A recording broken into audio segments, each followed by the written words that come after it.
I'm Marissa, 27, and I live in Montana. I've been married to Brennan, who's 34, for 3 years. Most days we're happy, or at least I think we are.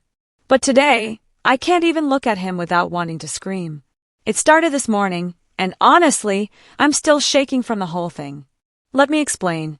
So Brennan was already up and moving around the kitchen when I came downstairs, looking like he hadn't slept a second. That's just him, though. He's always so stressed, running on fumes, and still somehow thinking it's enough. He works these insanely long hours at some boring office job that barely pays our bills. And while I appreciate what he does, it's hard not to feel stuck. We're not struggling, but we're not thriving either, you know? And when you're married, you're supposed to thrive.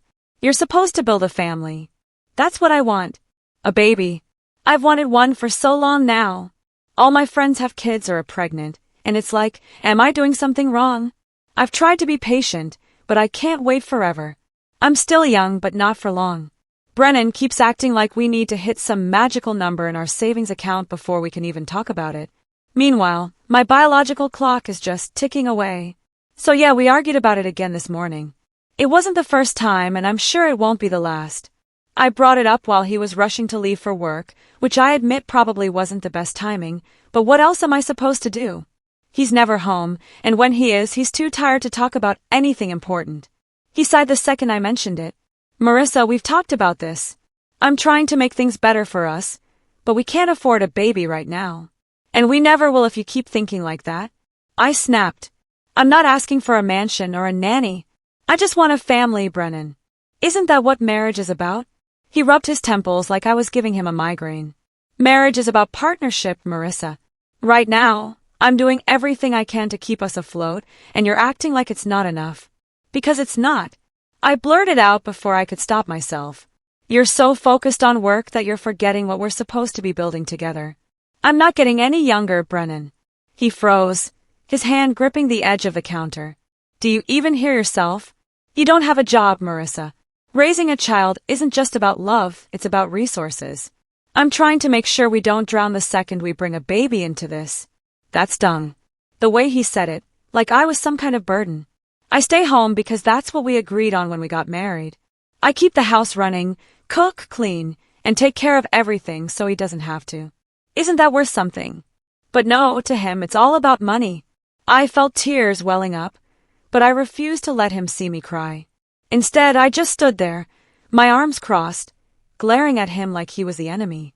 He glanced at the clock and groaned. Great, now I'm late again. Thanks for that. And just like that, he grabbed his bag and left without even kissing me goodbye. I was so mad I could barely see straight. He acts like I'm the problem when all I'm asking for is the bare minimum. A baby isn't some luxury item, it's what people do when they're married. How does he not get that? After he left, I sat down with my phone, still fuming. I didn't even think about it, I just started typing. I posted a long rant on Instagram and Facebook, venting about everything. I didn't name him or anything, but I made it clear how I felt. I wrote about how hard it is to be married to someone who's so focused on work that he forgets about the bigger picture. How frustrating it is to feel like you're not on the same page about something as basic as starting a family. How I can't believe I married someone who doesn't want kids, and how I'm scared I'll regret wasting my best years waiting for him to change his mind. Was it dramatic? Probably, but I needed to get it out. And honestly, seeing the likes and supportive comments roll and felt validating. People got where I was coming from. They understood. For once, I didn't feel so alone. Then, a few hours later, my phone rang. It was Brennan. I almost didn't answer, but curiosity got the better of me. What the hell is wrong with you, Marissa? He said the second I picked up. His voice was low, angry, the kind of tone he only uses when he's really upset. Excuse me? I shot back, playing dumb, even though I knew exactly what he was talking about. Don't act like you don't know. My mom saw your post, my coworker saw your post. You put our private life on blast for the whole world to see. Do you have any idea how humiliating that is? I rolled my eyes, even though he couldn't see me. Oh, please, it's not like I named you or anything. People post about their relationships all the time. Not people who actually respect their partners, he snapped. You crossed a line, Marissa. A big one. And you don't even care, do you? I didn't know what to say to that, so I just stayed silent, my fingers gripping the edge of the table. He sighed. the anger in his voice giving way to something else. Disappointment, maybe. You know what? He said after a long pause, I'll see you when I get home. We need to talk. And then he hung up, just like that. Now I'm sitting here staring at my phone, replaying his words over and over in my head. I don't think I did anything wrong. I was just being honest. If anything, he's the one who should be apologizing to me. But the way he sounded on the phone, I don't know. Maybe I went too far. Or maybe he's just being dramatic. Brennan didn't get home until almost 9 p.m., which wasn't unusual for him. By then, I'd had hours to sit with my thoughts and read through more comments on my posts. Some people were really supportive, saying things like, I get it, girl.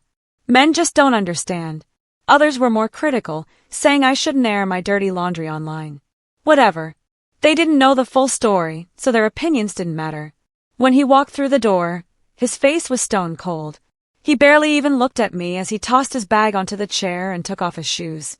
I could feel the tension radiating off him, and it made my chest tighten, but I refused to be the one to break the silence first. Finally, he looked at me, his expression unreadable. We need to talk, he said, his voice low and controlled. I crossed my arms and leaned against the counter. I figured as much. He gestured toward the couch. Sit down. I'm fine standing, I snapped. My defense is already up. If he thought he was going to lecture me like I was a child, he had another thing coming. He exhaled sharply and ran a hand through his hair. Marissa, what were you thinking? Posting that online? You embarrass me, yourself, and our marriage. Oh, here we go, I said, rolling my eyes. This isn't just about you, Brennan. I was venting because I felt alone. You don't get how hard it is for me to sit here day after day, feeling like I'm not being heard. And you think the solution to that is to broadcast our private problems to your friends and family? To my family? My mom called me today asking if we were okay. My coworkers saw it. Do you have any idea how humiliating that is for me? Maybe if you listened to me for once, I wouldn't have felt the need to post anything. I shot back. You're always so focused on work and saving money that you completely ignore how I'm feeling. I ignore how you're feeling, he repeated, his voice rising just slightly. Marissa, do you even hear yourself? All I do is work to make sure we're stable, and you're sitting here complaining about your feelings while I'm trying to keep us afloat. There it is again, I said, throwing up my hands. Money, money, money. That's all you care about.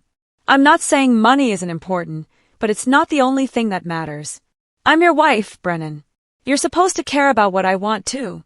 And I do, he said. His tone is sharp now. But what you want has to be realistic. You want a baby, but you don't want to talk about how we're going to afford it. You don't want to acknowledge that raising a child isn't just about wanting one. It's about being prepared. I folded my arms tighter across my chest, feeling the tears start to sting my eyes. So what? You're saying I'm not good enough to be a mom? That I don't deserve a family because we're not rich? That's not what I'm saying. And you know it, he replied, his voice steady but firm. I'm saying we need to be smart about this, and you need to understand that posting our problems online isn't just immature, it's destructive. Immature? I scoffed, even though deep down I knew he was right. You're the one who's so focused on controlling everything that you don't even realize how miserable I've been. He stared at me for a long moment, his jaw tightening. You're miserable because you refuse to face reality. You don't work, you don't contribute financially, and yet you act like I'm the bad guy for trying to protect us from making a mistake we can't afford. Oh, so now I'm lazy? I shot back, my voice trembling with anger and frustration. I do plenty around here, Brennan. Just because I don't bring in a paycheck doesn't mean I don't contribute. I'm not saying you're lazy, he said, his voice dropping again. But if you want me to take your concerns seriously, then you need to start acting like an adult. Posting about me online? Threatening to leave? Because I'm not giving you what you want when you want it? That's not how a partnership works, Marissa. That last part hit me like a punch to the gut, but instead of letting it sink in, I lashed out. Maybe we shouldn't be partners then. Maybe this marriage was a mistake. His face didn't change, but I could see something shift in his eyes. He nodded slowly, almost like he'd been expecting me to say it. If that's how you feel, he said calmly, then maybe you're right. But let me make one thing clear, I'll be fine on my own. You on the other hand, I'm not so sure. The words cut deeper than I expected, but I couldn't let him see that. Wow, I said, laughing bitterly. So that's how you really feel? You don't even care about this marriage. I care about this marriage, he said, his tone still maddeningly calm.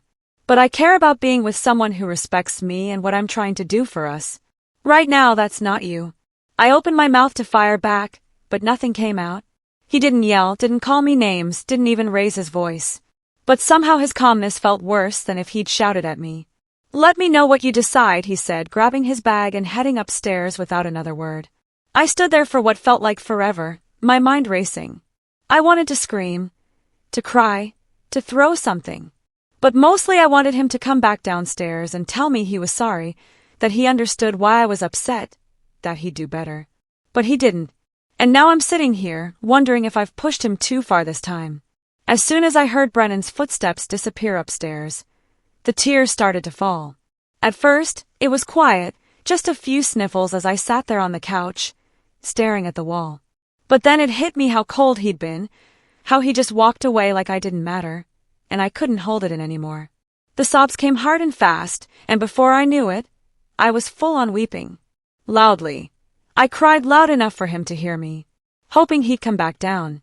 Maybe he'd realize he'd been too harsh and feel bad. Maybe he'd sit down next to me, wrap his arms around me, and tell me we'd figure it all out together.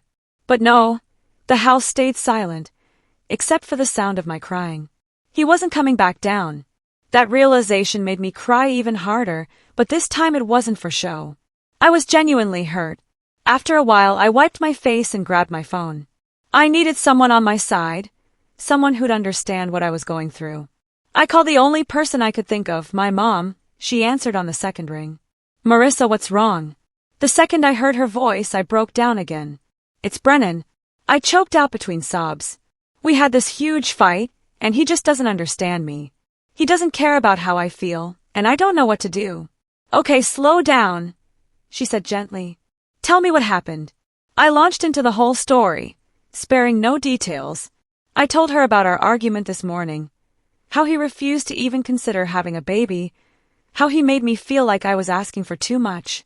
I even brought up how cold he'd been when he came home, how he acted like I was the bad guy, when all I wanted was for him to see things from my perspective. When I finally finished, I waited for her to agree with me, to tell me I was right and that Brennan was being unreasonable. But instead, she surprised me. Well, Marissa, she said carefully, I saw your post earlier, and I have to say, I don't think that was the best way to handle things. My stomach dropped. You saw it. Of course I saw it. You're my daughter. But sweetie, putting your marriage problems on Facebook for the whole world to see? That's not fair to Brennan, and it's not fair to you either. I didn't know what to say to that. I'd been expecting her to comfort me, not criticize me. I was just venting, I said defensively. I didn't think it was that big of a deal. It is a big deal, she said, her tone still gentle but firm. Marriage is private. The two of you need to work through your issues together, not with an audience. I felt my cheeks burn with embarrassment. I hadn't expected this conversation to turn on me. Well, what am I supposed to do then? He doesn't listen to me, Mom. He doesn't care about what I want. I don't think that's true, she said. From what you've told me, it sounds like he's trying to be responsible. He wants to make sure you're both ready for a baby, financially and emotionally. That's not a bad thing, Marissa. That's what a good husband does. I bit my lip, feeling the tears well up again. So you're taking his side now? I'm not taking anyone's side. She said firmly, I'm on the side of your marriage, and if having a baby is really that important to you, then maybe it's time to think about how you can contribute to making it happen. What do you mean? I asked. Even though I already had a sinking feeling, I knew where this was going. I mean, maybe it's time for you to consider getting a part-time job, she said. It doesn't have to be anything big or stressful, but if you're serious about wanting a baby, showing Brennan that you're willing to work for it might make a difference. I frowned, my mind racing. On paper, it sounded reasonable, logical even. But the thought of actually going out and getting a job? It felt overwhelming. I hadn't worked since Brennan and I got married, and the idea of balancing a job on top of everything else I already did around the house seemed exhausting. That's easy for you to say, I muttered. You had Dad to support you. And I also worked part-time when we were saving up to buy our first house, she reminded me. Marriage is about teamwork, Marissa. It's not just about waiting for your partner to give you what you want. Sometimes you have to meet them halfway. I sighed heavily. It's not that simple. I'm not saying it's simple, she said, but you can't just dig your heels in and expect Brennan to do all the work. If you want him to take you seriously, you have to show him you're serious too. I didn't respond right away. Deep down I knew she was making sense, but admitting that felt like admitting I was wrong. And I wasn't ready to do that. Not yet. Just think about it, she said after a long pause. You don't have to decide anything tonight, but if you want your marriage to work, Marissa, you need to start thinking about what you can do to make it better, not just what you want Brennan to do. Yeah, okay, I mumbled, even though I wasn't sure I meant it. Marissa, she said softly, you're my daughter and I love you. I just want you to be happy. But happiness takes work. It doesn't just happen. I know, I said, even though my voice was barely above a whisper. After we hung up, I sat there for a long time, staring at my phone. Her words echoed in my head, but I couldn't decide if they made me feel better or worse. Part of me wanted to march upstairs and tell Brennan I'd thought about it and was ready to meet him halfway. But another part of me, maybe a bigger part, was still stuck on the idea that he should be the one coming to me. For now, all I could do was sit with the uncertainty, wondering what my next move would be, and if it would even make a difference. I sat on the couch for what felt like hours after hanging up with my mom. Her words were played in my head, especially the part about teamwork. As much as I hated to admit it, she had a point. Brennan wasn't the enemy here. Even if he didn't always see things my way, he was trying to be responsible, trying to keep us stable, and all I'd done was make him feel disrespected and humiliated. I picked up my phone, opened Facebook, and stared at the post I'd written earlier. The comments that had felt validating hours ago now just felt wrong. It was like a spotlight on my worst impulses, and the longer I looked at it, the more embarrassed I felt. Finally, with a deep breath, I clicked delete. Then I opened Instagram and did the same. It didn't make me feel better, not really, but it was a start. I knew if I wanted to fix things, I needed to do more than just delete a couple of posts. I needed to talk to Brennan. For real this time. I headed upstairs and found him in the bedroom, sitting on the edge of the bed with his phone in his hand. He looked up when I walked in, his expression cautious. I could tell he was still upset, but he didn't say anything as I sat down next to him. Hey, I said quietly, my voice shaky. Can we talk? He set his phone down and turned to face me, his arms crossed. I'm listening. I took a deep breath, trying to find the right words. I deleted the posts I started. My eyes on the floor. You were right, I shouldn't have done that. It wasn't fair to you or us. He didn't say anything right away, and the silence made my heart race. Finally, he nodded. Okay. I've been thinking about what my mom said, I continued, still not looking at him, about how I need to meet you halfway if I want a baby. I don't like admitting this, but I know I haven't been fair. To you, I mean, I've been so caught up in what I want that I haven't really thought about what it's been like for you. His expression softened, but he still didn't say anything. I want to try to do better, I said, my voice barely above a whisper. I'm willing to get a part-time job if that'll help us save for a baby. I need your help. I don't know where to start, or how much we'd even need to save. I can't do it without you. He blinked, looking genuinely surprised. You're serious? Yes, I said firmly, meeting his eyes for the first time. I'm serious. He let out a slow breath and leaned back against the headboard. Okay, I'll help you look for jobs and figure out a budget, but Marissa, this isn't just about money. We need to work on us too. The way things have been lately, it's not healthy. I nodded quickly, feeling a lump form in my throat. I know, and I'm sorry for what I said earlier about the divorce. I didn't mean it, I was upset and I wasn't thinking. I know you were upset, he said, his voice steady. But Marissa, you can't throw around words like that just because we're fighting. Marriage isn't something you threaten to walk away from when things get hard. I know, I whispered, tears filling my eyes again. I'm sorry, I really am. He nodded, his expression softening further. Thank you.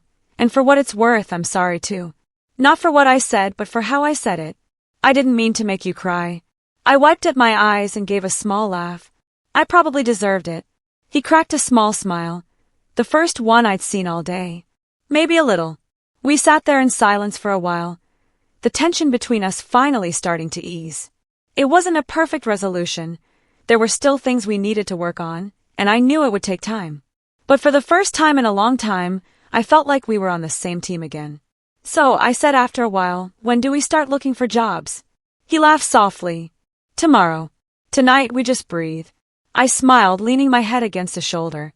For the first time, in what felt like forever, I felt like we were going to be okay. 6 months later, I can't say my life looks like I imagined it would, but it's different. I've been working part-time at the local grocery store for a few months now, and I'm not going to sugarcoat it, I hate it. It's not that the work is hard, because it's not. I work maybe 20 hours a week, standing at a register, scanning groceries and making small talk with customers. But it's exhausting in a way I didn't expect. The constant smiling, the repetitive tasks, and dealing with the occasional rude customer, it's a grind, and it gives me a new perspective on what Brennan deals with every day at his office job. The biggest eye-opener? I only work a fraction of the hours he does, and I still come home feeling drained some days. I don't know how he manages to do 12 or 14-hour days and still find the energy to keep our lives running smoothly. I'll never say it to his face, at least not right now, but I have a whole new level of respect for him. He's been carrying so much weight on his shoulders, and I didn't fully appreciate it until I started contributing myself. The good news is that with my part-time income and Brennan's consistent work, we've started to make real progress on our savings. It's slow, but it's steady. We've mapped out a budget together, and it's been eye-opening to see how even small changes, like cutting back on eating out and tracking every dollar, can make a big difference. Brennan's always been good at managing money, and I'm finally starting to see why he was so insistent on being prepared before having a baby. We've also been communicating better. It's not perfect, but it's better. That fight 6 months ago was a wake-up call for both of us. I realized how much damage I'd done by not taking accountability for my actions, and how important it is to really listen to what Brennan's saying instead of just reacting emotionally. He, in turn, has been more patient with me, taking the time to explain his perspective without making me feel like I'm being lectured. It's a work in progress, but we're getting there. The other day, we had a heart-to-heart about the future. We sat down at the kitchen table, going over our finances and talking about our goals. It was the first time in a long time that I felt like we were truly on the same page. Brennan even admitted that he's starting to feel more optimistic about the idea of having a baby, maybe in another year or two, once we've saved enough to feel secure. Hearing him say that lit a fire in me.